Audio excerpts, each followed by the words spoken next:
Michael Vandegrift, MCV Realty Group. You guys now in another episode of Military Minute. We have a very distinguished guest with us today.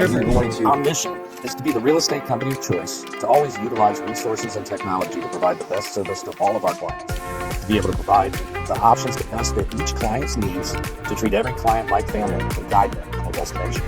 Our vision, to be your real estate agent and advisor for life, to help guide you through each chapter of your life, honestly, ethically, and when you're ready.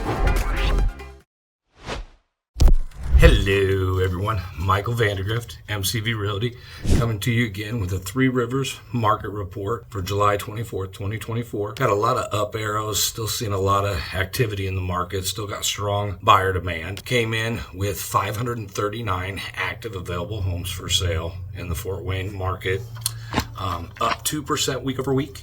Up 45% year over year. New listings came in up 4% week over week, up 36% year over year. Solds came in just about flat, less than 1%, both week over week and year over year. So we're still steady on the sales. Pending came in down 5% week over week, down just less than 1% year over year. Median sale price came in at $252,750, up 12.3% from the previous year. So we're still showing appreciation, which we've been seeing for most of the year. Days on the market did slow down a little bit to 17 average for median. Basically about what it was last year at this time. It was 13 and 4. Last 12 comparable sold homes in Fort Wayne were 4,333, down just 5.2% versus last year. And that's showing buyer demand still over a month's inventory right now, which is still low inventory. You want 6 months for a balanced market. Still showing about 4 buyers per listing. And that is your market report in a nutshell. Feel free to reach out to us if you need anything or want to put a game plan together. Everyone make it a great day. Grace and peace.